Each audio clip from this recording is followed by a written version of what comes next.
بسم اللہ الرحمن الرحیم۔ السلام علیکم۔ فیصل عباسی حاضر خدمت ہے۔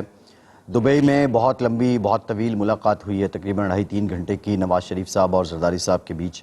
اور اس ملاقات میں ایک جنوبی پنجاب کی شخصیت ہیں، غیر سیاسی شخصیت جن کا نام بہت زیادہ زیر بحث رہا نگراں وزیر اعظم کے لیے۔ ساتھ ہی ساتھ نواز شریف صاحب نے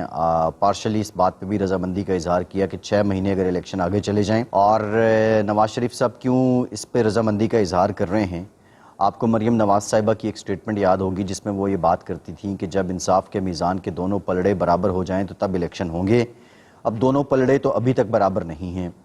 نواز شریف صاحب نااہل ہیں اور ان کے سب سے بڑے opponent chairman P T I وہ ابھی تک اہل ہیں۔ اب دو پلڑے اسی صورت میں برابر ہو سکتے ہیں، یا چیئرمین پی ٹی آئی بھی نااہل ہو جائیں اور نواز شریف صاحب بھی نااہل ہیں، تو پھر بھی یہ ایک توازن نظر آتا ہے۔ لیکن ان دونوں صورتوں میں اس کو مسلم لیگ نون کولیٹرل ڈیمیج تو تصور کرے گی، لیکن اس میں کچھ گین کرنا یا نواز شریف کے لیے گین کرنا یا مریم نواز صاحبہ کے لیے گین کرنا کچھ نظر نہیں آتا ہے، کیونکہ آپ حکمراں پارٹی کے آپ قائد تو ہو سکتے ہیں، آپ مسلم لیگ نون کے قائد تو ہو سکتے ہیں، لیکن جب آپ میدان میں دوڑ نہیں سکتے تو پھر آپ کی اپنی ذات اس میں سے نفی ہو جاتی ہے۔ جو بڑی بظاہر ایک ڈیمانڈ ہے وہ یہی ہے کہ نواز شریف صاحب کو اہل ہونا چاہیے، اور یہ شکوے بھی ان سے موجود ہیں، ان کے شہباز شریف صاحب سے موجود ہیں کہ آپ وزیر اعظم رہے، آپ کی حکومت رہی، لیکن میری اہلیت کی راہ ہموار نہیں ہو سکی ہے۔ اس پر ذرا میں ڈیٹیل بات کروں گا کہ اور کیا بات چیت ہوئی ہے۔ اچھا، اسی سارے معاملے کو لے کر جو پی ٹی آئی ہے وہ اپنے لوگوں کے اندر ایک امید جگا رہی ہے کہ جب یہ نگراں حکومت آ جائے گی تو سب کچھ بدل جائے گا اور ساری کی ساری چیزیں ہماری فیور میں آنا شروع ہو جائیں گی۔ یہ کس حد تک بات سچ ہے اس پر بھی میں ڈیٹیل بات کروں گا، لیکن ساتھ ہی ساتھ کیونکہ جو پاکستان تحریک انصاف کا فالوور ہے وہ اپنے جو قائد ہیں ان کے بیان کو لے کر منوان اس کو مانتا ہے، خواہ وہ بھلے غلط حوالے دے دیں اسلامک ہسٹری کے، یا وہ کوئی بھی بات کر دیں، وہ سائفر کو خط کہہ دیں، خط کو سائفر کہہ دیں، پھر دونوں سے مکر جائیں، پھر اس پہ قائم ہو جائیں، امریکی سازش کی بات کریں، پھر امریکی سازش سے مکریں، امریکی سازش سے پیچھے ہٹ جائیں، پھر دوبارہ امریکی سازش پہ آئیں، تو وہ اس بات کو مانتے ہیں، کیونکہ ان کی جو وابستگی ہے وہ ایک سیاسی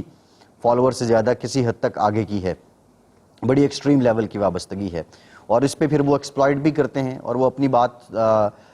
کسی کی بات سننا بھی پسند نہیں کرتے ہیں۔ بہرحال یہ علامات تو ہیں جو پی ٹی آئی کے فالوورز ہیں یا ان کے جو کارکن ہیں، یا وہ دوسری ٹرم جو استعمال ہوتی ہے، میں نہیں سمجھتا کہ میرے جیسے شخص کو وہ کہنی چاہیے، ویسے وہ سیاسی لوگ ہی آپ ایک دوسرے کو اس طرح کے طنز کرتے اچھے لگتے ہیں۔ اچھا، یہ صرف ایک عام لوگوں کی بات نہیں ہے، پاکستان تحریک انصاف کی حمایت یافتہ لوگ یا ان کے ساتھ اسی انتہا کی حد تک ہمدردی رکھنے والے لوگ میڈیا میں بھی بیٹھے ہوئے ہیں، سوشل میڈیا انفلوئنسر بھی ہیں، بہت بڑی تعداد ہے سوشل میڈیا انفلوئنسر کی کہ جن کا منجن ہی چیئرمین پی ٹی آئی کے نام پہ بکتا ہے اور وہ اس کو کیش کر رہے ہیں۔ یہ ایک بہت بڑا فیکٹر ہے کہ لوگوں کا پیسہ جب آپ کے نیریٹو کے ساتھ جڑ جاتا ہے تو اس نیریٹو کو نیچے لانے میں بہت ٹائم لگتا ہے۔ بہرحال صابر شاکر صاحب، کون واقف نہیں ہے صابر شاکر صاحب کے نام سے، وہ ایسی اچھوتی ٹویٹس کرتے رہتے ہیں کہ جن کو لے کے لگتا ہے کہ شاید کوئی بہت بڑا طوفان آنے والا ہے، کوئی بہت بڑی ہلچل ہونے والی ہے، اور وہ اپنے انکشافات بھی کرتے رہتے ہیں۔ صابر شاکر صاحب کی ٹویٹس اکثر ایسی ہی ہوتی ہیں جس طرح شیخ رشید صاحب کی پیشین گوئیاں ہوتی تھیں کہ جنوری بہت امپورٹنٹ ہے، دسمبر میں کہتے تھے، اور جب جنوری آتا تھا تو پھر فروری امپورٹنٹ ہو جاتا تھا، کرتے کرتے وہ 12 مہینے ہی امپورٹنٹ ہوتے تھے، اور قربانی کے بعد قربانی والی باتیں اور یہ سارا، اور اس میں سے پریڈکشنز جو ہیں وہ اتنی درست ثابت نہیں ہوتی تھیں۔ صابر شاکر صاحب کی ٹویٹس بھی کچھ ایسے ہی ہیں۔ حال ہی میں انہوں نے اپنے ایک وی لاگ میں یہ کہا ہے کہ جو یہ حکومت ہے یہ جانے سے پہلے کے جو 10 دن ہیں اس میں مسلم لیگ نون یہ چاہتی ہے، اس کی ترجیح یہ ہے کہ جو چیئرمین پی ٹی آئی ہیں وہ سیاسی نظام سے باہر ہو جائیں، یعنی وہ وہ یہ چاہ رہے ہیں کہ کسی عدالتی کیس میں ان کو نااہل قرار دے دیا جائے۔ ابھی تک جو کیسز ہیں اس کو لے کر تو یہ لگتا ہے کہ یہ پہلے 10 دن میں تو، حکومت جانے سے پہلے 10 دن میں تو نہیں ہو سکتا، کیونکہ اب حکومت کے جانے میں اگر 8 تاریخ کو اسمبلی ڈیزالو ہوتی ہے تو پھر تو 10 دن نہیں رہ گئے، پھر تو کم دن رہ گئے ہیں، اور اسی طرح اور معاملات ہیں، اور ابھی جو کیسز ہیں ان کی پیشیاں بھی اگلے ہفتے پہ چلی گئی ہیں، تو یہ بات تو یہاں پہ قطعی طور پہ ثابت نہیں آتی جو سلسلہ پہلے رہا ہے۔ ہم نے یہ دیکھا کہ ایک بہت لمبا ٹرینڈ چلایا جاتا رہا، زمان پارک پہنچو، پھر ایک بہت بڑی ڈیٹیل بات میں نے ایک پرسیکیوٹری ڈیلیجن پہ بات کی تھی جو چیئرمین پی ٹی آئی ہیں ان سے متعلق، کہ وہ کہتے ہیں کہ کبھی مجھے مرتضیٰ بھٹو کی طرح مار دیا جائے گا، کبھی وزیرستان میں بندوں کو پیسے دے دیے گئے ہیں، میں ایسی دوائی کے بارے میں جانتا ہوں جو دے دیں تو انسان کو آہستہ آہستہ ہارٹ اٹیک ہو جاتا ہے۔ بہرحال ایک لمبا سلسلہ ہے جو وہ خوف کا شکار ہیں، اور وہ اس خوف کے ذریعے یا تو عوام کی ہمدردی لینے میں کامیاب ہوتے ہیں، کامیاب ہو بھی جاتے ہیں۔ سینٹیمنٹل ایک سلسلہ ہے۔ پھر ایک بہت لمبی سیریز تھی زمان پارک پہنچو، اور پھر یہ ایک باضابطہ طور پہ واٹس ایپ گروپس میں بہت اچھی ان کی ایک سوشل میڈیا مینجمنٹ ہے، اس میں صحافی بھی شامل ہیں، اس میں وہ لوگ بھی شامل ہیں جو کل تک آشیرواد کے ساتھ تھے، جن کی مثالیں دی جاتی تھیں کہ اینکر ایسا ہونا چاہیے، دیکھیں یہ ایسی بات کرتا ہے، یہ ایسی بات کرتا ہے، اس ایشو پہ بات کرتا ہے، تو وہ لوگ بھی اب بالکل ایک دم دوسری سمت پہ کھڑے ہیں، اور وہ لگتا ہے کہ ان کا جو سلسلہ ہے صابر شاکر صاحب جیسے لوگوں کا کہ جو پی ٹی آئی کے کسی ترجمان سے زیادہ ان کے ساتھ جڑے ہوئے ہیں۔ بہرحال میں اس کو جرنلزم نہیں کہوں گا، میں اس کو بھی جرنلزم نہیں کہتا تھا کہ اگر آپ کو کوئی ادارہ جب خبر دیتا تھا یا کوئی بات کرتا تھا اور آپ اس کو کاؤنٹر چیک کیے بغیر منوان پھیلا دیتے تھے، جرنلسٹ کے اندر ایک جرأت اختلاف ہوتی ہے، جرأت تنقید ہوتی ہے، وہ یقینی طور پہ ہونی چاہیے تھی۔ جو کل کر رہے تھے وہ بھی ٹھیک نہیں ہے، جو آج کر رہے ہیں وہ بھی ٹھیک نہیں ہے۔ بہرحال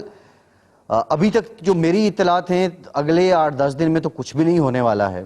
اور جس طرح چیئرمین پی ٹی آئی خود کہتے ہیں کہ وہ بہت پر امید ہیں، جب نگراں سیٹ اپ آ جائے گا تو ان کے معاملات بہت بہتر ہونا شروع ہو جائیں گے۔ اور انہوں نے صحافیوں سے بات کی بنی گالہ میں پچھلے دنوں، یہ ان کی پہلی میٹنگ تھی 9 مئی کے بعد، تو اس پہ انہوں نے یہی بات کی ہے، اور ظاہر ہے امید وہ ٹوٹنے بھی نہیں دیتے ہیں۔ یہ کریڈٹ تو جاتا ہے کہ انہوں نے امریکی سازش سے کہانی کو شروع کیا، اور پھر کرتے کرتے آج تک کوئی نہ کوئی ایسی بات ضرور کی جاتی ہے جو عام لوگوں کی نظر میں بہت بڑی بات ہوتی ہے، لیکن حقیقت میں ایک ہوا ہوتا ہے، اس کے زمین پر کوئی فائنڈنگز نہیں ہوتی ہیں۔ اور ریسنٹلی ٹویٹ تو آپ نے پڑھا ہوگا جوتوں والا جناب کا، اس سے بھی آپ کو اندازہ ہو گیا ہوگا۔ یہ بھی ایک ہے، پھر الیکشن کیمپین بھی ایک بنانے کی کوشش کی جا رہی ہے، اور مختلف جو ڈراماز ہیں وہ کریٹ کیے جاتے ہیں۔ آپ کو یاد ہوگا کہ ایک ہی ٹویٹ ہوتا تھا اور وہ 25-30 لوگ کر دیتے تھے کہ اس کی خالہ کا فون آیا، اس کے ماموں نے یہ کہا، اس نے یہ بات کی۔ تو یہ پوری ایک نیریٹو بلڈنگ کا طریقہ کار ہے، اور یہ کیا جاتا ہے، یہ سارا سلسلہ ابھی بھی ہو رہا ہے، اور اس میں کوئی شک نہیں کہ وہ اس میں بڑے کامیاب بھی ہو رہے ہیں۔ لیکن کچھ حقائق یہ ہیں کہ امید کی میں نے بات کی تھی کہ ان کو امید کس بات پہ ہے،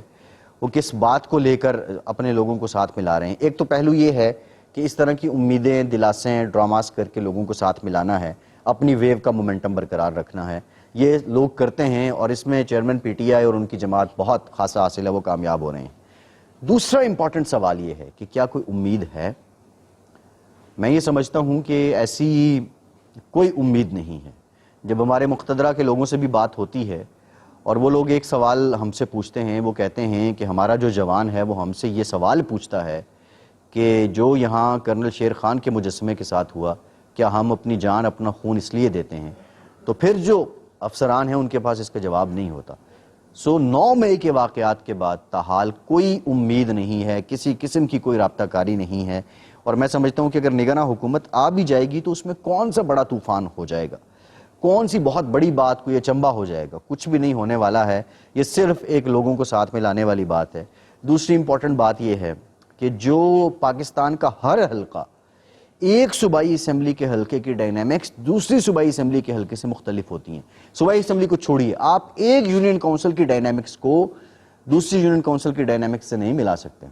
وہ مسائل کے حساب سے ہو، وہ برادریوں کے حساب سے ہو، وہ وسائل کے حساب سے ہو۔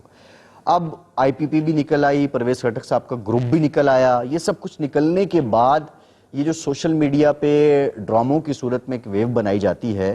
میری باتیں مجھے پتہ ہے، جو آپ لوگ دیکھ رہے ہیں، نیچے کمنٹ بھی کر رہے ہیں، اپنے جو القابات ہیں ان سے بھی نواز رہے ہیں، ان کو یہ پسند نہیں آ رہی ہیں، لیکن ایک ریئلسٹک بات بتا رہا ہوں کہ جب آپ کے پاس الیکٹیبلز، یا جن کو چیئرمین پی ٹی آئی 2013 میں سیاست کے سائنسدان کہتے تھے، وہ نہیں ہوں گے، تو یہ الیکشن نکالنا is not an easy task. یہ امید والا سلسلہ جو ہے نا، یہ یہاں پہ سوشل میڈیا کی حد تک ٹھیک ہے، لیکن حقائق بڑے مختلف ہیں، اور اب آپ کے لوگ آپ کے پاس کہاں ہیں، وہ آپ کے سامنے ہے سارا سلسلہ. سو یہ کچھ 3 ڈیٹیل جو میں شیئر کرنا چاہ رہا تھا. امید قائم ہے